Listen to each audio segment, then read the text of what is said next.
No trap game for Gonzaga as they jump out to a huge lead and crush the Pilots of Portland, and Braden Huff's performance is very inspiring ahead of Saturday's game against Kentucky. You are Locked On Zags, your daily podcast on the Gonzaga Bulldogs. Part of the Locked On Podcast Network. Your team every day.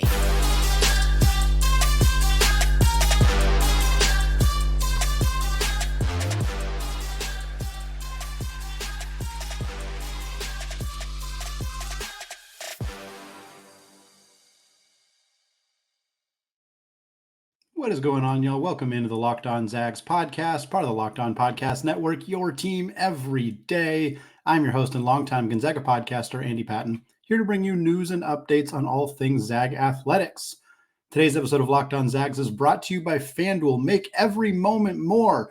Folks, right now, new customers who join today, you'll get $200 in bonus bets if your first bet of $5 or more is a win.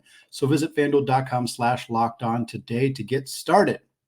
Well, today is the NBA trade deadline. We are going to discuss what that might mean for the Zags in the league. But first, we got to break down this massive victory for Gonzaga over the Pilots of Portland. 96-64 is the final score there. The Zags jumped out to a 16-1 lead in the early part of this game, and they just never relented. They had a few sloppy parts at points in this game. We will talk about those, but for the most part, this was a destruction on par with Gonzaga's win over LMU last week. That's two of their last three games where they have absolutely obliterated the opponents they have played. Yes, LMU and Portland are not particularly great teams, although LMU is not that bad and certainly did not look like a good team in that game on Tuesday. Portland has been on the struggle bus all year long. They were not fully healthy. Freshman Tyler Harris, who's probably their second, maybe their best player, rather their second best player behind Tyler Robertson.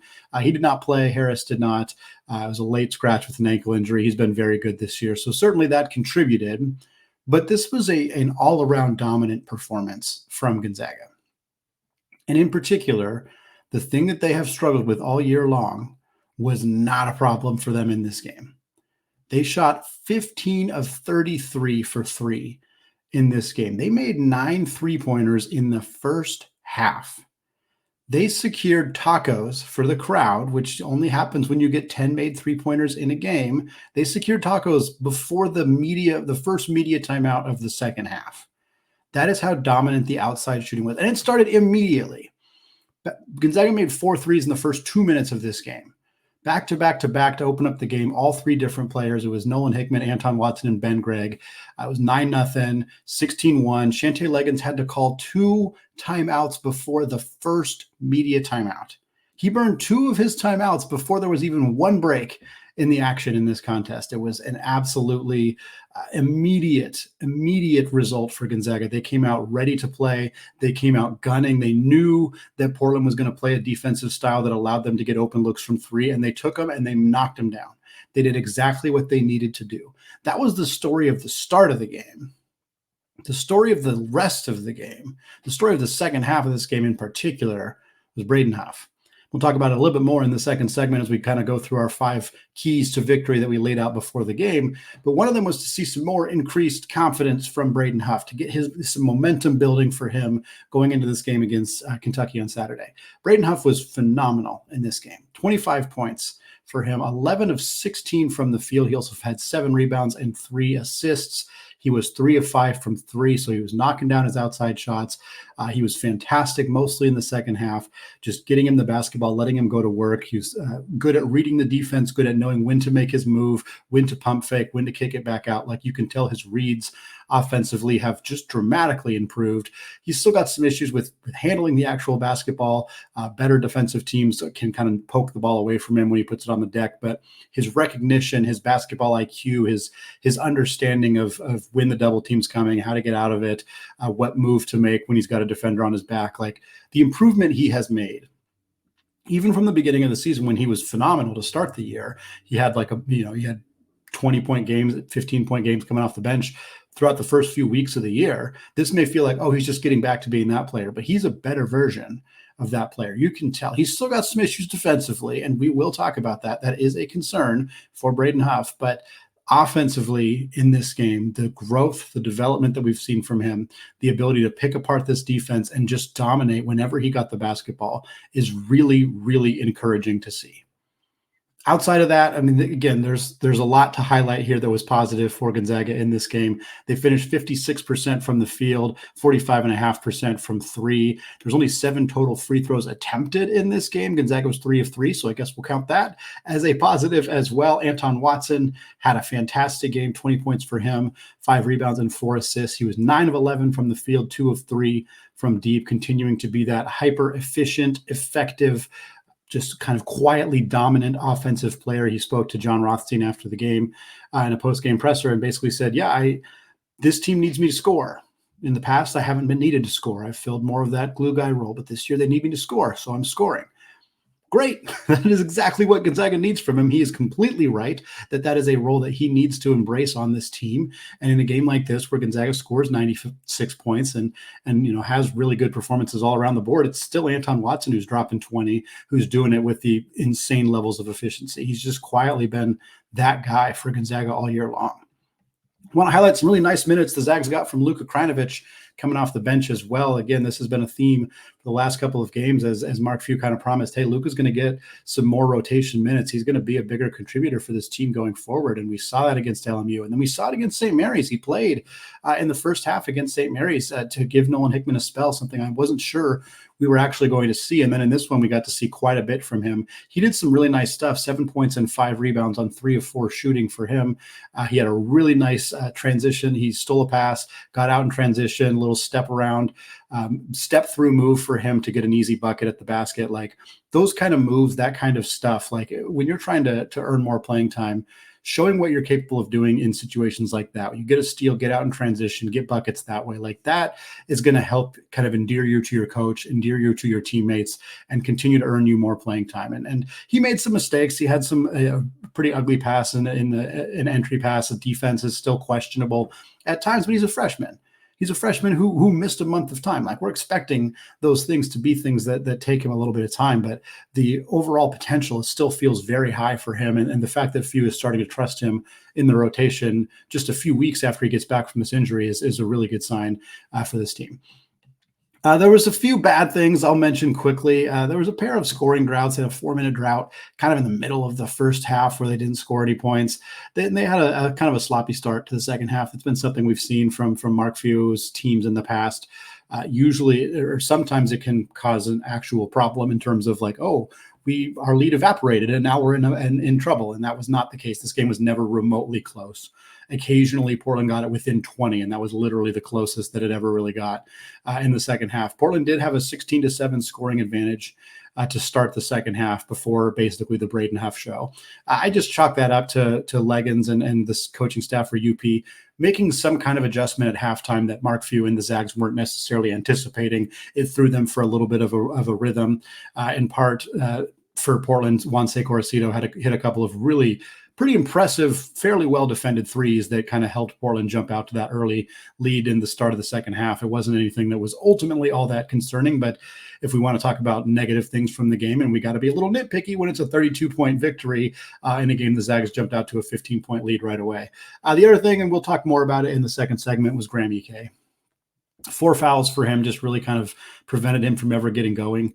The fact that Braden Huff had the game that he had is a huge bonus for Gonzaga. It's huge proof that their depth in the front court is good enough that they can withstand these kind of things. But that's against Portland. Can they withstand Graham Ike getting into foul trouble against Kentucky or against St. Mary's? Probably not, based on how Braden Huff played against St. Mary's last week.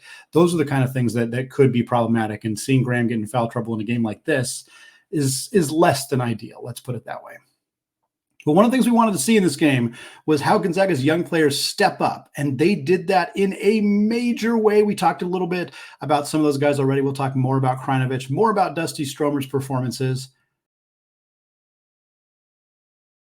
All coming up after a word from today's sponsor, FanDuel. Happy Super Bowl to all of you who celebrate at FanDuel, America's #1 sportsbook. Because Super Bowl Sunday is all about scoring the best seat on the couch, grabbing your favorite football snacks, and now placing some super bets. FanDuel has so many different ways for you to end the season with a W or 2 or 3. Not only can you bet on who will win Super Bowl 58, where currently the 49ers are 2.5-point favorites, but FanDuel also has bets for which players will score a touchdown, how many total points will be scored, and so much more. So new customers join today and you'll get $200 in bonus bets if your first bet of $5 or more wins. Just visit FanDuel.com/lockedon to sign up. That's FanDuel.com/lockedon. Make every moment more with FanDuel, an official sportsbook partner of the NFL. All right, segment 2 here. Still Andy Patton, still Locked On Zags podcast. We're still recapping Gonzaga's big win over the Pilots of Portland on Wednesday night. We're going to go through our 5 keys to a victory, the 5 things we were hoping to see or not see from Gonzaga in this one, and kind of how they played a role in the ultimate end result for the Zags, which in this case was a 32-point victory. Key number 1, avoid the trap. It's a classic trap game. 4 days before a huge road trip against a blue blood program, you have a young team, like you're coming off of an emotional loss. Like every single thing that goes in the definition of what you would consider a trap game in college athletics was true of this game against Portland. Every single one of them. And Gonzaga, that didn't even faze them. Didn't even bother them one iota. 16-1 to start the game.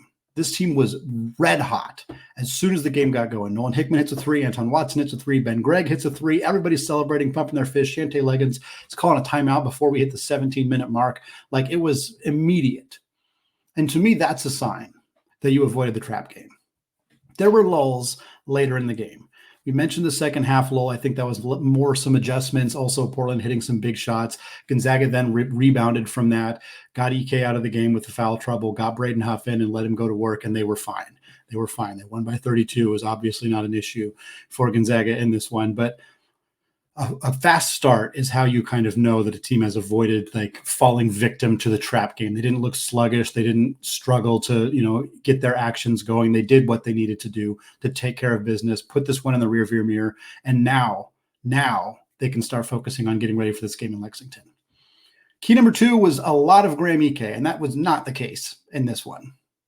The expectation was against a UP front court that has no shot blockers, that has very little size, that hasn't prevented post players from scoring really at all this season, that Graham, who has been excellent, particularly in the second half this year, that he would continue to do what he does, that he would put up a 20-10 caliber game, that he would do it on 9 of 12 shooting with a couple of free throws. The kind of performance that we've gotten used to seeing from Graham. And that he never really got going in this game. It just never really happened. He picked up a couple dumb fouls early in the game, and that has been a trend. That has been a trend for Graham Ike. He's a very aggressive player, and there's nothing wrong with that, but he has to avoid foul trouble.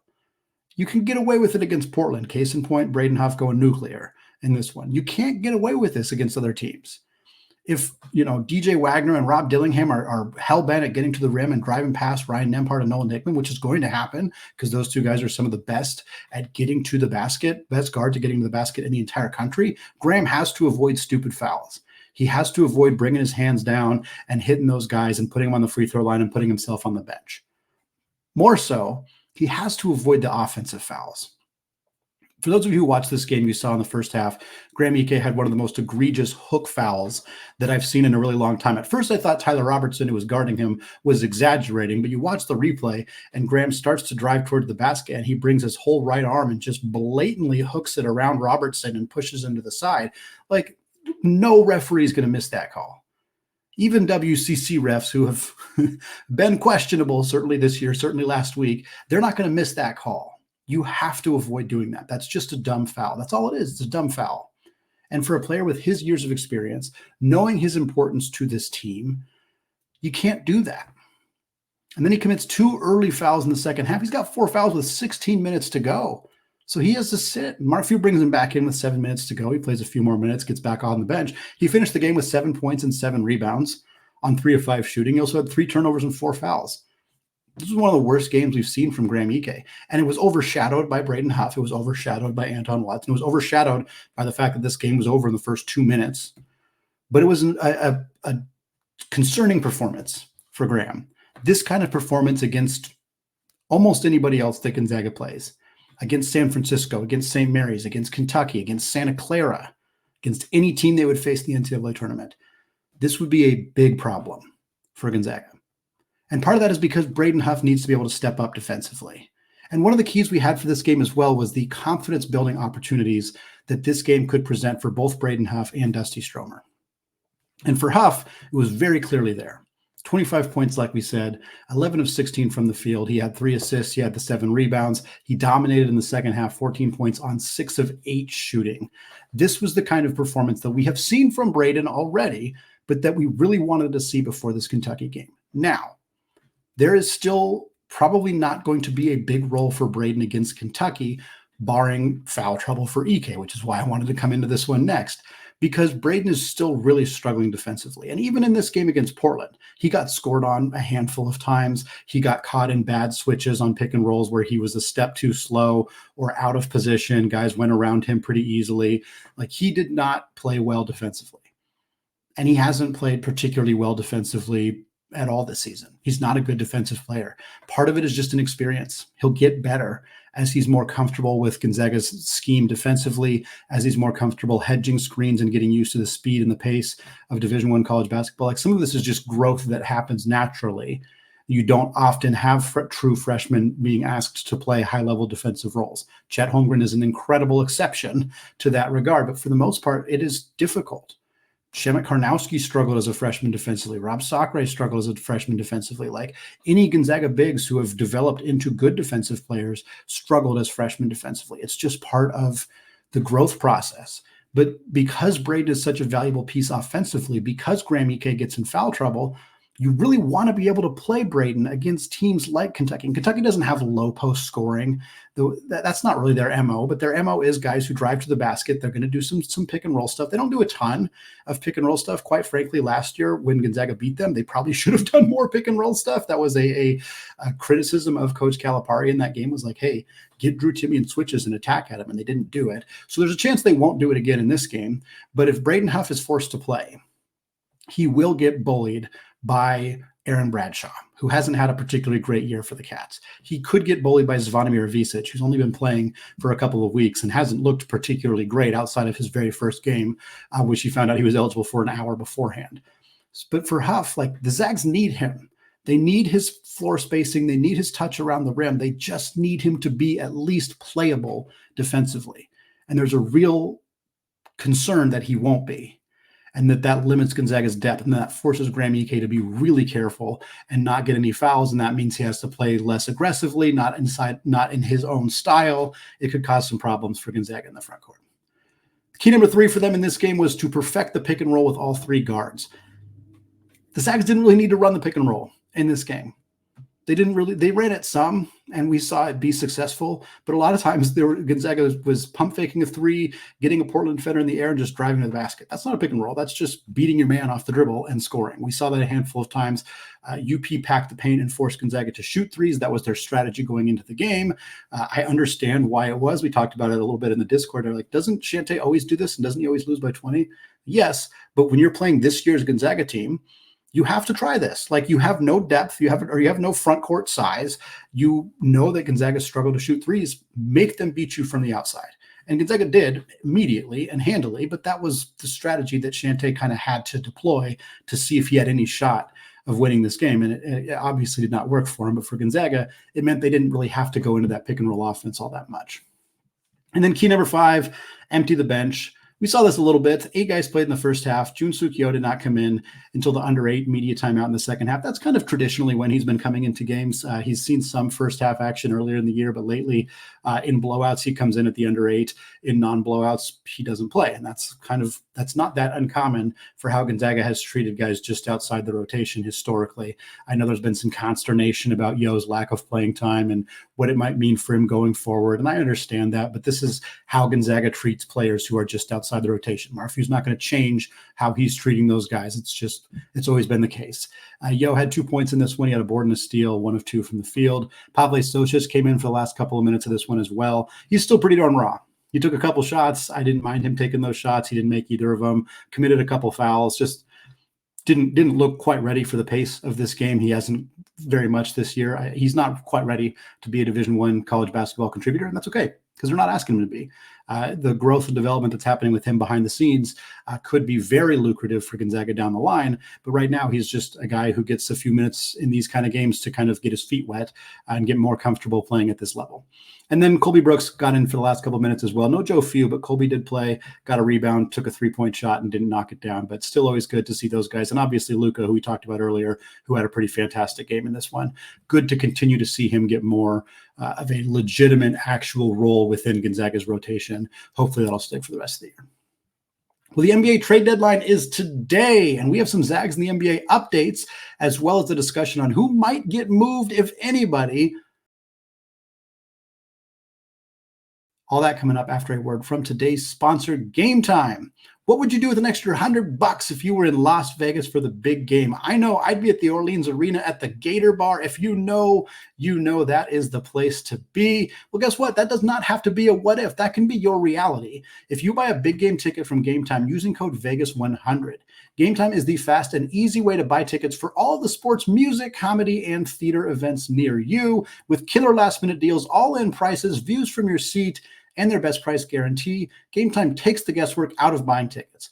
We're just about a month away from conference tournaments, and Game Time would be a great place to get your tickets. Even if you just wanted to go for a day or two, Game Time is perfect for that type of event. So take the guesswork out of buying tickets with Game Time. Right now, all Game Time users get $100 off a Super Bowl ticket with code Vegas100. Just download the Game Time app and use code Vegas100 for $100 off that Super Bowl ticket. Or if you're not planning to go to the game, use code Locked On for $20 off your first purchase. Get yourself a ticket to the WCC tournament for $20 off. Terms do apply. Download Game Time today. Last minute tickets, lowest prices, guaranteed. All right, folks, closing out today's show, talking Zags in the NBA. Got a couple updates about 3 different Zags, and then we're going to close out the show just kind of talking about the Zags who are in the NBA and their likelihood of getting traded. Depending when you're listening to this, the trade deadline is in the afternoon on Thursday. So if it's past the afternoon on the West Coast, the trade deadline is probably already passed. You might already know if any of these Zags did get traded or not. Before we get to that, though, quick updates. Julian Strawther is back. He has been out with a knee strain. His last NBA game was on January 4th. On Wednesday night, he returned and played for the Grand Rapids in the G League. He's going to probably make his way back to Denver here eventually, just getting him some reps, some opportunities to play. Denver's obviously a very deep, very talented team. Peyton Watson, who's kind of a similar end of the bench, small forward player for Denver, has played extremely well as of late. So Julian's probably going to have to fight his way back to get some playing time, but did himself a favor in the G League, 21 points in his first game back from that knee strain. He's averaging 5.9 points on 32% shooting from 3 in his first 33 NBA games. I want to also talk about Corey Kispert. He has just scored his 2,000th career point a couple of days ago for the Washington Wizards. Fun fact, there are 2 players in the 2021 NBA draft class who have 2,000 career points and 350 or more made three-pointers. Those 2 players are, of course, Corey Kispert and Jalen Green, starting combo guard, starting point guard for the Houston Rockets, considered one of, if not the best player, one of the best players in that 2021 class. And so for Corey to be in that conversation, it's a bit of a cherry-picked stat, but still indicates his ability to be a high-level scorer, at least to be a consistent scorer in the NBA. And of course, the primary reason that he's in the NBA, the primary skill that he brings to the association, which is his ability to shoot from deep. On the season, averaging 11.5 points, 2.5 boards, and 1.5 assists per game. We'll talk about his trade candidacy a little bit later. Also want to mention Rui Hachimura, who has stepped into a starting role for the Los Angeles Lakers. He's replaced Jared Vanderbilt, who is out with an injury. Last 2 games, Rui has started. The Lakers are 2-0. Granted, he hasn't actually played all that well in those 2 games, 7 points and 4 boards in one of them, 9 and 5 in the other one. But reporters were asking LeBron James and Anthony Davis their thoughts on Rui being in the starting lineup. They were both very complimentary.